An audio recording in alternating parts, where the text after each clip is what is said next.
पश्चिम बंगाल में दूसरे चरण का मतदान जारी है और मुख्यमंत्री ममता बनर्जी ने भवानीपुर में जाकर मतदान किया और उन्होंने जीत का दावा भी किया है। भवानीपुर में बूथ पर जाकर ममता बनर्जी ने अपना मतदान किया और साथ साथ उन्होंने आरोप लगाया कि हमारे कई लोगों को गिरफ्तार किया गया है। मैंने ऐसा कभी नहीं देखा था, केंद्रीय बल टॉर्चर कर रहे हैं। केंद्रीय बल पर गंभीर आरोप लगाया और कहा कि मैंने ऐसा चुनाव कभी नहीं देखा और यहां पर हमारे जो लोग हैं उनको गिरफ्तार किया जा रहा है, उनको प्रताड़ित किया जा रहा है और मतदान करने के बाद फिर वहां से वो गई हैं। हालांकि बूथ पर जाने से पहले उन्होंने कई गंभीर आरोप लगाए थे। उन्होंने अपनी नाराजगी सेंट्रल फोर्सेस पर भी दिखाई थी। तो बड़ी दिलचस्प लड़ाई है इस बार। हालांकि आप देखिए 2021 के जो आंकड़े हैं वो बताते हैं कि दूसरे चरण में जो 142 सीटों पर मतदान हो रहा है उसमें दीदी का यहां पर दबदबा रहा है, लेकिन इस बार बीजेपी ने भी पूरी ताकत झोंक दी है। पिछले 5 साल से यहां पे जबरदस्त तरीके से बीजेपी अपनी तैयारी कर रही थी, बूथ लेवल तक तैयारी की जा रही थी। हालांकि इस बार वहां के जो कितनी बार भी अगर आप वहां जाएं और लोगों से बात करें तो बहुत ही कम बात करते हैं इस मुद्दों पर। साइलेंट वोटर हैं, वो बहुत बड़ा काम करते हैं और इस बार जिस तरीके से वोटिंग परसेंटेज बढ़ रहा उसको लेकर भी अलग अलग पार्टियां अपने अपने तरीके से जीत का दावा कर रही हैं। प्रधानमंत्री नरेंद्र मोदी, गृह मंत्री अमित शाह ने पहले फेज के दौरान कहा था कि ये जो बम्पर मतदान है वो बीजेपी के पक्ष में है। दीदी ने आप देखिए विक्ट्री साइन दिखाई और जीत का दावा किया है। हालांकि इस दौरान वो सेंट्रल फोर्सेज और चुनाव आयोग पर भी नाराज होती नजर आई। उन्होंने कहा कि सेंट्रल फोर्सेज उनके लोगों को प्रताड़ित कर रहे हैं, परेशान कर रहे हैं और उनको गिरफ्तार किया जा रहा है, लाठीचार्ज किया गया और ऐसा चुनाव मैंने पहले कभी नहीं देखा था। केंद्रीय जो बल हैं वो हमारे लोगों का टॉर्चर कर रहे हैं, उनको परेशान कर रहे हैं।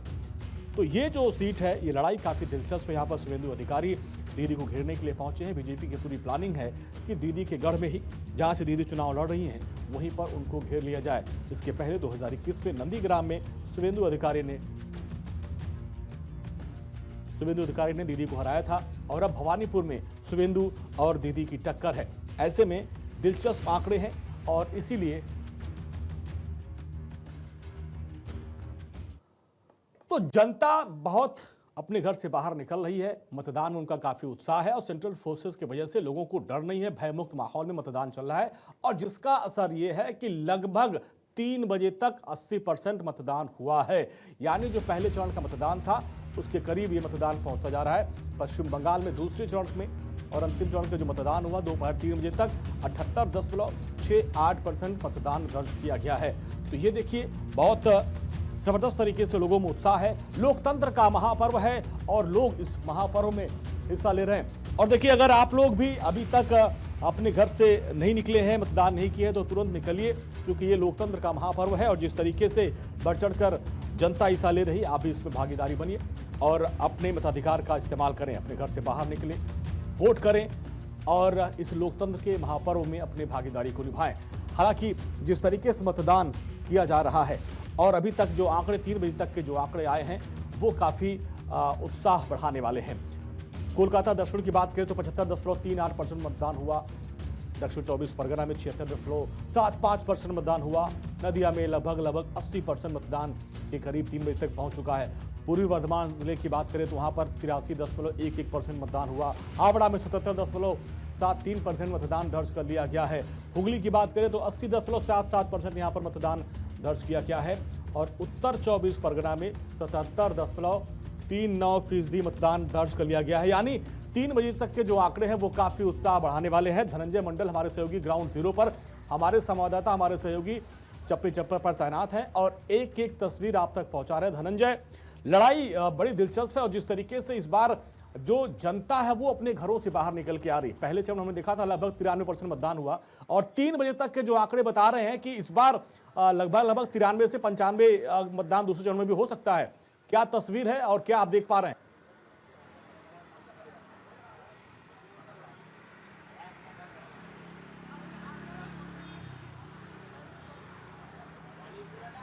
हाँ जी, देखिए मुझे जो ज़मीनी हकीकत लग रहा है पिछले फेज में जिस तरह से 93% अप्रोक्स मतदान हुआ था, इस बार भी लग रहा है कि अप्रोक्स जाएगा। देखिए भवानीपुर में मौजूद ममता बनर्जी मतदान करके तुरंत निकली है। उनका कहना था 2/3 मेजोरिटी के साथ मेरी सरकार बन रही, चाहे सेंट्रल फोर्स के जवान कुछ भी कर ले, हमारी सरकार बन रही है। हालांकि तस्वीरें दिखाता हूँ, 218 नंबर बूथ में है और यहाँ पे अभी भी देखिए किस तरह से लाइन लगा हुआ अंजनी। ये साफ दर्शाता लोकतंत्र के महापर्व में जिस तरह से मतदाता मतदान कर रहे हैं और बंगाल की जनता एजुकेटेड है, लगातार वो बढ़ चढ़ के हिस्सा लेते हैं मतदान करने के लिए। जो आप देख पा रहे हैं 218 बूथ में कितने लाइन लगी, महिला हो पुरुष हो सभी लाइन का अपना इंतजार कर अपने मतदान का प्रयोग करेंगे। हालांकि जिस तरह से बातें निकल के आई, लेकिन सुरक्षा कर्मियों ने जिस तरह से मोर्चा संभाल के रखा, लोग बढ़ चढ़ कर बिना डरे मतदान कर रहे हैं और लगातार इसी तरह से हर बूथ में तस्वीरें देखने को मिल रही है। हालांकि छिटपुट घटना होती है, बंगाल का हमेशा इतिहास रहा, थोड़ा बहुत घटना होती रहती है, लेकिन जो मतदाता अपने जो वोट करने के लिए आए, शिक्षा हो, रोजगार हो या फिर तमाम स्कूली की बात करें, बेहतर हो, रोड सड़क, तमाम मुद्दे को लेकर मतदान कर रहे हैं और महिला सुरक्षा की बात करें, तमाम चीज़ों को। लेकिन हमारे साथ कुछ मतदाता है, उनसे भी बात करते, जानने की कोशिश करते आखिर उनके मन में क्या है। दीदी, क्या मन में है जो मतदान करने के लिए, क्या सोच के मतदान करने के लिए? हम हिंदी में नहीं बोलेंगे, আমাদের এখানে যে ভোটে যে কিছুক্ষণ আগে মানে অশান্তি হলো বুথের মধ্যে শুভেন্দু ঢুকে গেল। आपने की क्या चाहते, किसी पार्टी का नाम ले, क्या सोच के मतदान कर रहे हैं? हमारे दीदी के लिए कर रहे हैं।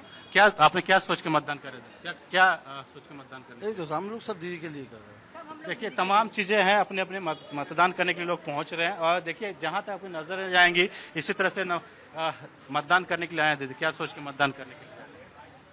कुछ बताना चाहेंगे? मतदान करने के लिए आए हो, कुछ बताना चाहेंगे? जय बांग्ला। देखिए तमाम अपने अपने बातें को है, क्या सोच के मतदान? बिल्कुल धनंजय, हमने देखा है कि जो मतदाता है वो खुलकर बात करने से कतरा रहे हैं। क्या सोच के मतदान, युवा है, क्या सोच के मतदान कर रहे हैं? वोट देने आया है।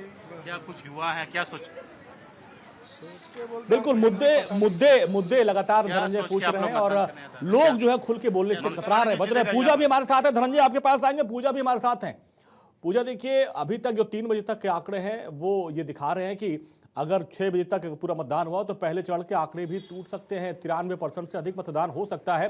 तस्वीरें आप क्या देख पा रही हैं और कितना उत्साह, क्योंकि हमने देखा कि इस बार सेंट्रल फोर्सेस की तैनाती की गई है, लगभग 2.5 लाख सेंट्रल फोर्सेस के जवान वहां तैनात हैं और उसमें भारी मात्रा में मतदान किया जा रहा है, उसका भी असर है। आप देखिए, बिल्कुल अगर उत्साह की बात करते हैं तो ये जो उत्साह है वो तो वोटिंग टर्नआउट के आंकड़ों से महसूस किया जा सकता है। सुबह सवेरे से लोग जिस तरह कतारों में खड़े हुए थे पोलिंग बूथ पर, उससे ये उत्साह समझा जा सकता है। दूसरा ये कि महिलाएं खासतौर पर बढ़ चढ़कर, क्योंकि देखिए अगर बात करते हैं ना वोटर्स की, तो महिलाओं की एकदम सक्रिय भागीदारी है, बराबरी महिलाओं की यहाँ पर है। वाकई आधी आबादी है और वो आधी आबादी सबसे पहले अपने घरों से बाहर निकली और हमने देखा गाड़ियों में, ऑटो में, बाइक पर, स्कूटी पर, पैदल, जैसे जिसके लिए पॉसिबल था। इनफैक्ट हमने 70-70, 80-80 साल की जो बुजुर्ग महिलाएं थी उनको भी देखा, वो भी पोलिंग बूथ पर पहुंची थी अपना वोट कास्ट करने के लिए। ये जज्बा पूरे देश को देखना होगा, ये बातें पूरे देश की जनता को समझनी होगी।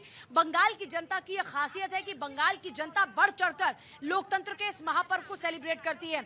हमने बहुत सारे लोगों से बातचीत की तो हमने कहा कि आप लोगों को क्या कहना चाहेंगे। उनका कहना यह था कि ये डेमोक्रेसी का पर्व है, महापर्व है और इसको महापर्व की तरह ही सेलिब्रेट करना चाहिए। अपने घरों से बाहर निकलना चाहिए, अपने मुद्दों पर सोचना और चाहिए। हमने पूजा हमने ये भी देखा कि चाहे आप हो, धनंजय हो, लगातार अगर बात करने की कोशिश कर रहे हैं तो हमने देखा कि जो कतार में लगे लोग हैं वो बात करने में कम, अपना मतदान करने में भरोसा ज्यादा दिखा रहे हैं, वो खुल के बात नहीं कर रहे हैं। तो ये जो साइलेंट वोटर है, ये भी इनको जज कर पाना, अच्छे जो सियासी पंडित हैं उनको बस की बात नहीं हो रही है। देखिए, जिन्हें हम साइलेंट वोटर कह रहे हैं, असल में यही लोकतंत्र की सबसे बड़ी ताकत है। हाँ। जुबान से भले ही कुछ ना बोले लेकिन ईवीएम पर बटन दबाना है, ये उनको बखूबी पता है। और ये बंगाल की वाकई खूबसूरती है कि यहाँ के लोग इसमें बिलीव करते हैं कि बातों से ज्यादा आपको अपने मताधिकार का इस्तेमाल करना है। और जिसका हम जिक्र कर रहे थे कि ये यहाँ की जो जनता से बाकी की जनता है उनको जरूर सीखना चाहिए। लोग यहाँ पर देखिए, जो महिलाएं, हम उनसे बात कर रहे थे जब तक आपके पास आए उससे पहले, महिलाओं का कहना यह था कि खाना पीना तो बाद में दिखाएंगे। पहले आज सबसे पहला उनके लिए एक ही काम है और वो है वोटिंग करना।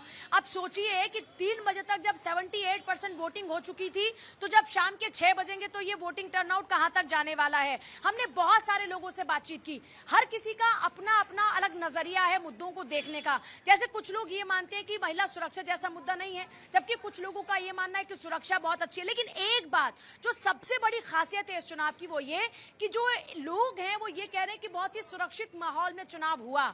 और जिस सीआरपीएफ को लगातार राजनीतिक तौर पर टारगेट किया जा रहा था, उसी सीआरपीएफ की यहाँ की पब्लिक तारीफ कर रही है। और पब्लिक का ये कहना है कि एक बेहतर सुरक्षित माहौल में वोटिंग की गई है। लोग सोचिए अलग अलग राज्यों में पूजा, मतलब जो सियासी दल है नाराजगी दिखा रहे हैं सेंट्रल फोर्सेस पे, लेकिन जनता उनका स्वागत कर रही है।